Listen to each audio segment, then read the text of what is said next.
Would everyone please be seated?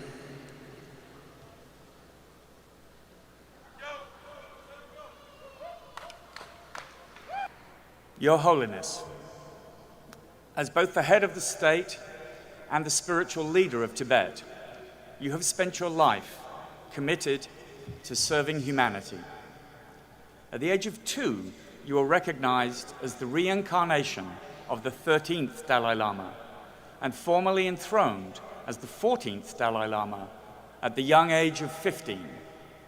Since then, you have met with political, civic, and religious leaders in more than 60 countries, spanning 6 continents, advocating non-violent, peaceful solutions, and sharing your message of compassion with people all over the world.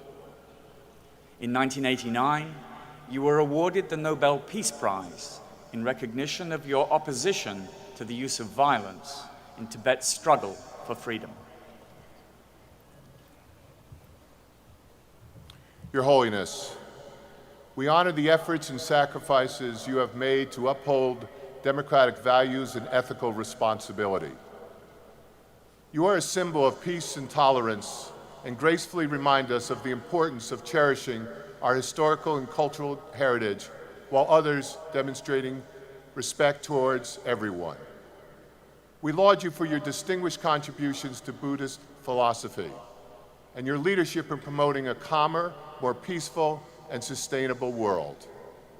By virtue of the authority vested in me by the Tulane Board, and with the esteem of the entire Tulane community, I hereby confer upon you the degree of Doctor of Humane Letters, honoris causa, in token of which I hand you this diploma and hood of Tulane University. Congratulations, Your Holiness.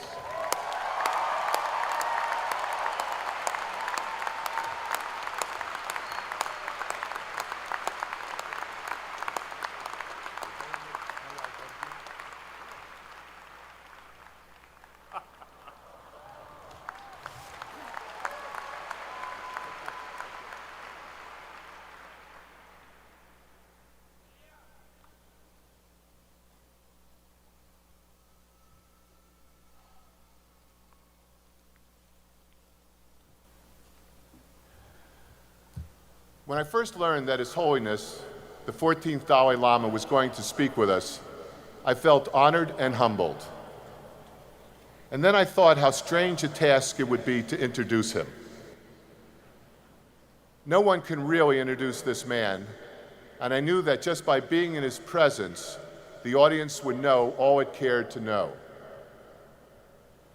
I could form sentences around the words like patience, humility, joy, servant, teacher, perseverance, nonviolence, Nobel laureate, and peacemaker.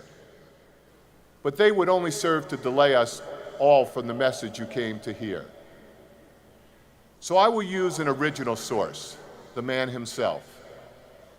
His Holiness was once asked why he was so popular to so many. After thinking a bit, he replied, and I quote, "Perhaps because I have a positive mind. Of course, sometimes I get a little irritated. But in my heart, I never blame or think bad thoughts about anyone. I try to consider the needs of others more than mine.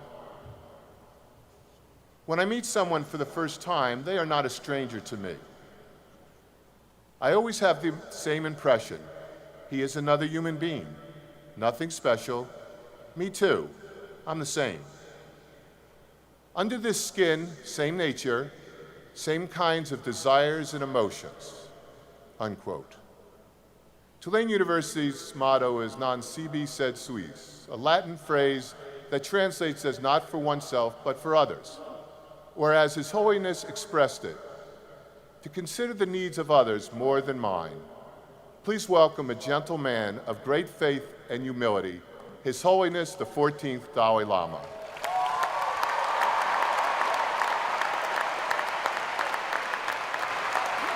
Thank you.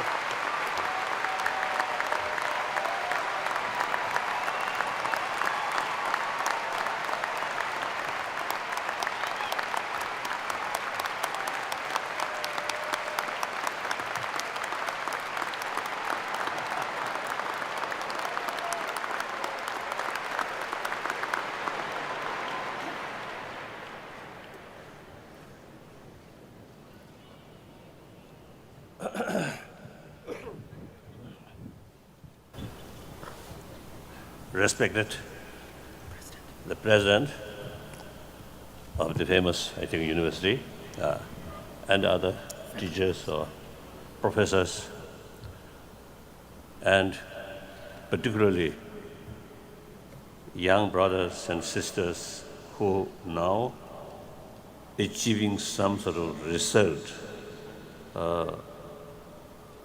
which you several years hard work, and perhaps I think occasionally when some important examination is happen, even you might lose your sleep. I myself also, when you see the importance of examination, sometimes a little bit nervous.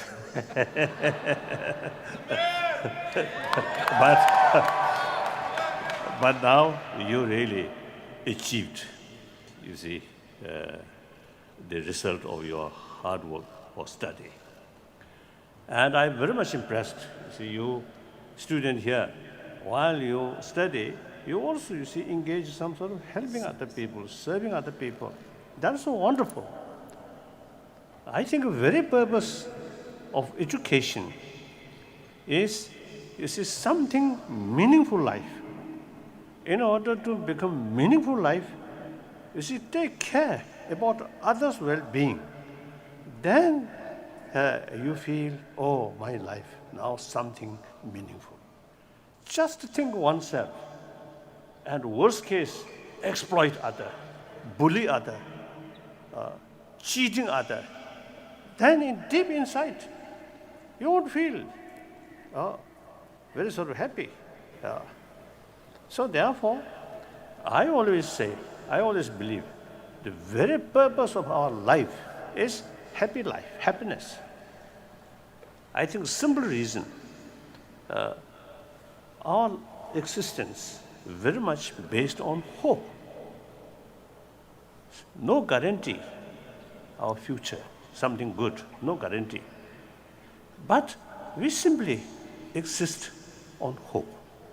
Hope means something good, something better. Therefore, once lost hope and completely demoralized, then that mental attitude itself shortened our life. And also, you see, your physical health also then become difficult.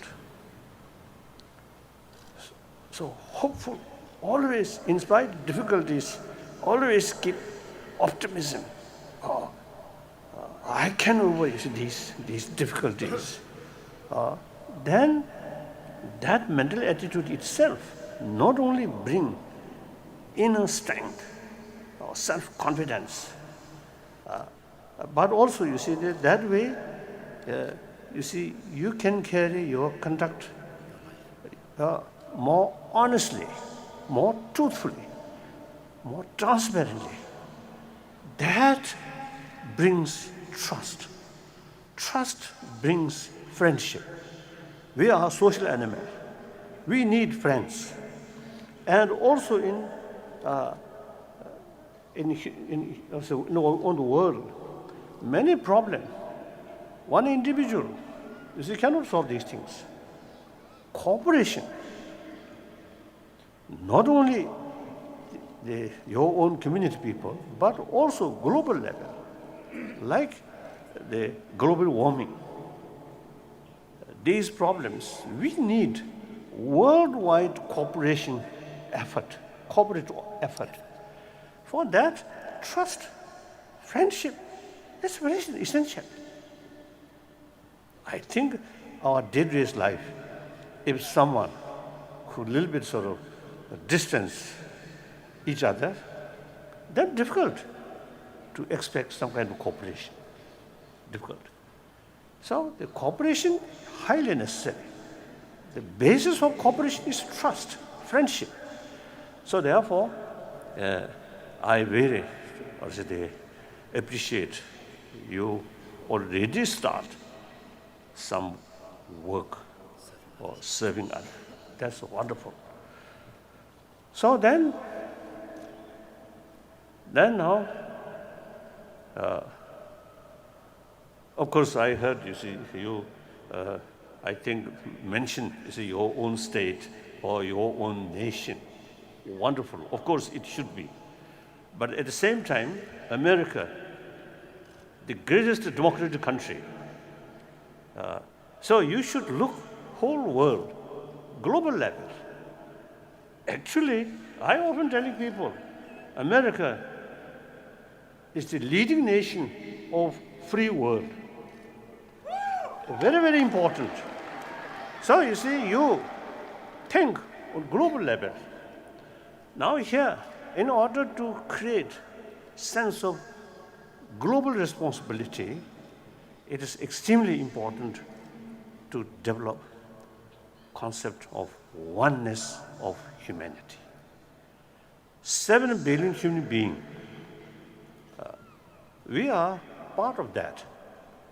If the 7 billion human beings happy, and also the nature, sort of environment positive, then everybody gets benefit.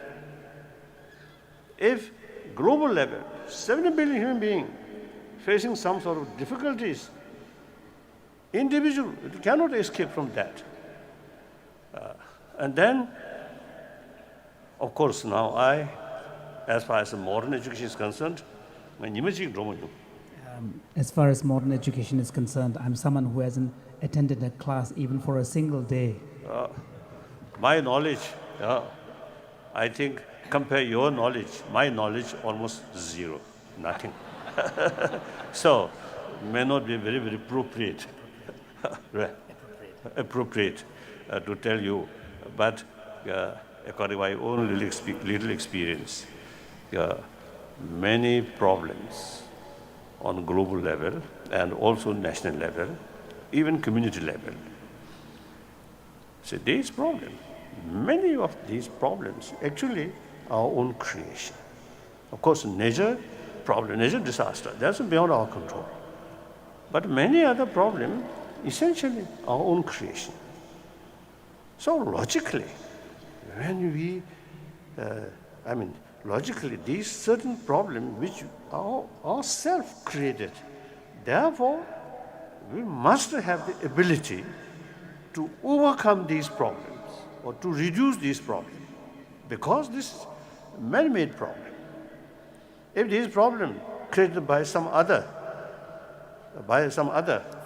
then difficult to solve by human being. But this is not the case. Therefore, I often is telling, particularly now here, these young people, educated, fresh, bright, so you have a long future.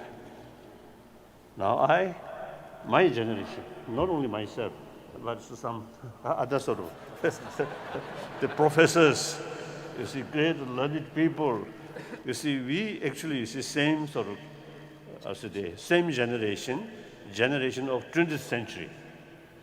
So our century already gone.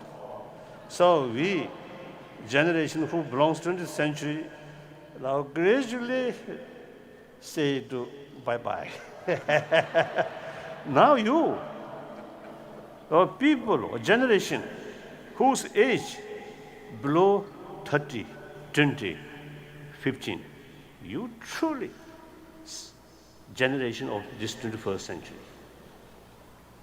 Past 20th century, in spite of many sort of encouraging sort of achievement, marvelous achievement, but that century almost becomes century of bloodshed, century of violence.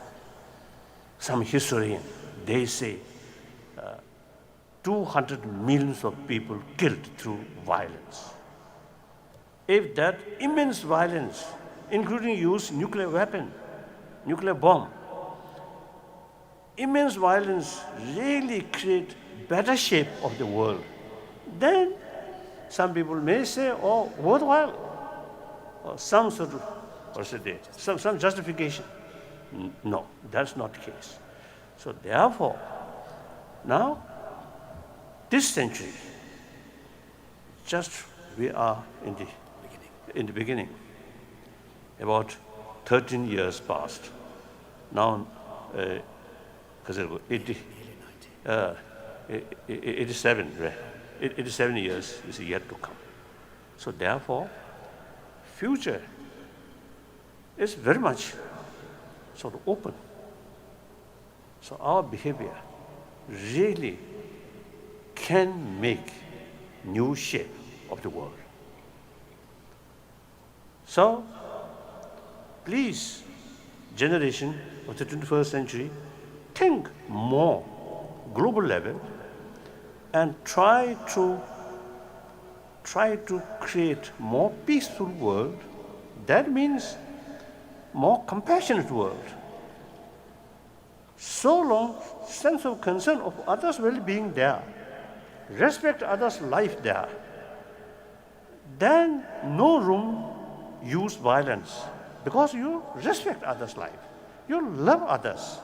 How can a person who have that kind of motivation, that kind of mental attitude, use force to eliminate them? Impossible. So therefore, the peaceful world means compassionate world, should be compassionate world, irrespective whether believer or non-believer. Biologically, we are equipped. We have this potential. Children, young children, as soon as born, we already received immense sort of affection from our mother, care. And then next few years, our survival entirely depend on our mother's care and with mother's milk. So that's everybody, you see, our life began that way. So, at early age, beginning of our life, we received immense sort of affection from others. So that seed, the seed in our blood, the potential of affection to others. So biologically, you see, we equipped the sense of concern of others' well-being, biologically. And secondly, we are a social animal. So biologically, we need sense of concern of others' well-being. I think extreme self-centered attitude, selfish attitude, gradually, say, these basic human value becoming more dominant. And then our education, our brain further develop. And the society also, you see, sometimes the society's culture, materialistic culture, and that sometimes you see culture of a little bit competition. So therefore, and that way, aggressiveness further develop. So that's why 7 billion human beings, right from the beginning, more compassionate. But gradually, that not much active, the aggressiveness, suspicion, distrust, bully, or cheating nowadays, then becomes stronger.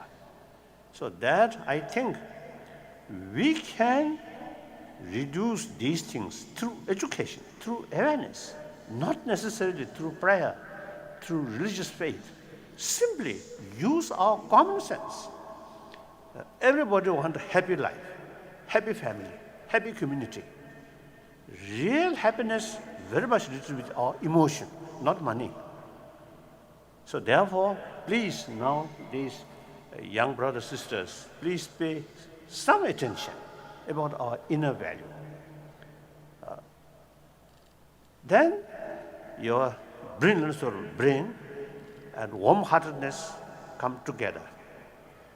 Your education, your knowledge, then become constructive.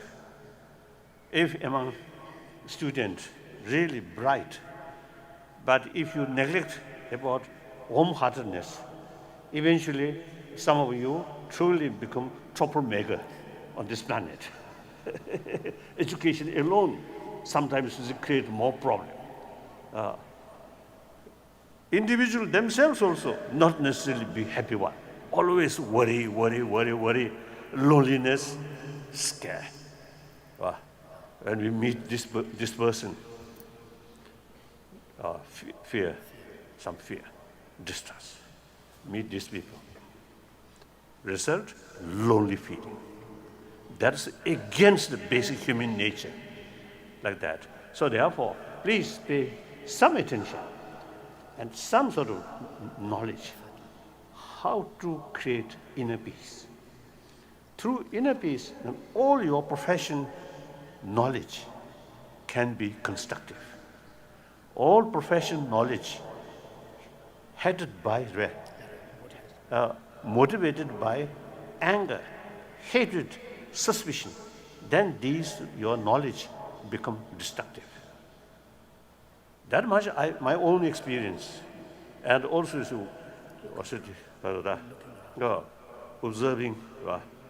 I think that one old person have something better knowledge because of age. We have a lot of different experiences. So therefore,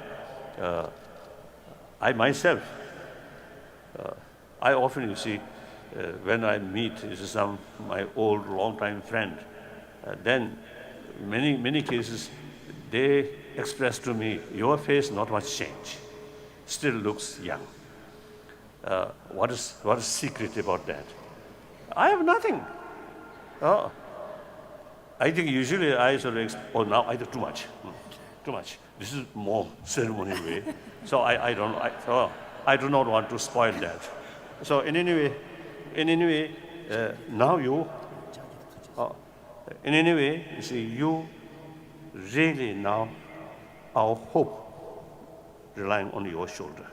Please think more seriously how to build happy century, peaceful century. This one thing. Then, of course, I would like to express my congratulations of all your for your graduation. And then also, you say, I want till now your life some way is other people taking care, some kind of routine, more or less is a predictable structure. Now you start your real life. There could be more complicated or difficulties.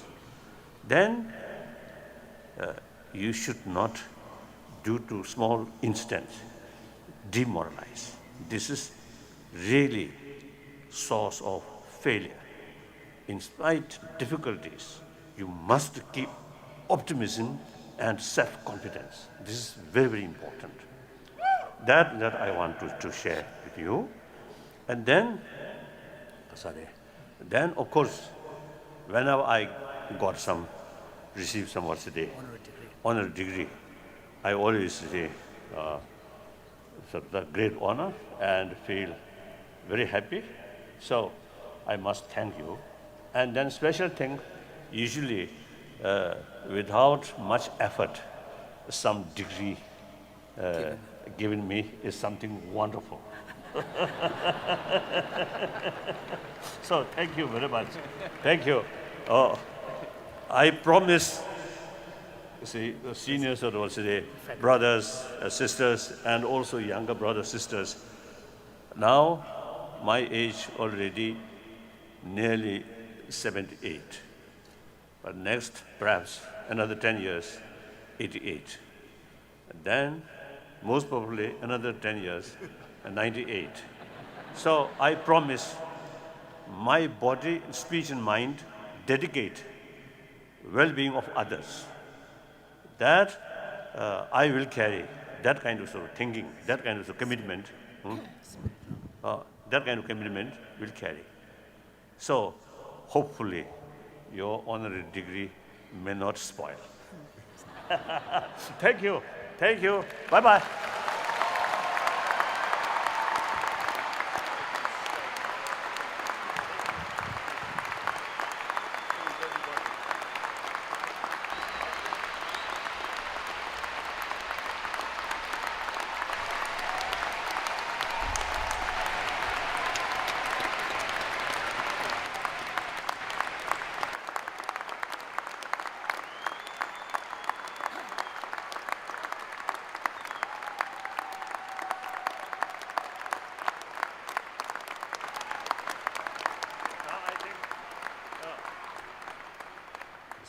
this hat, not mine, but from President.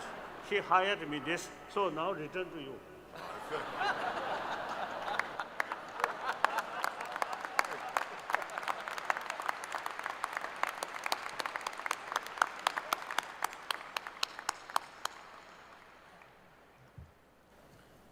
You now know the secret of why I was not wearing my cap today.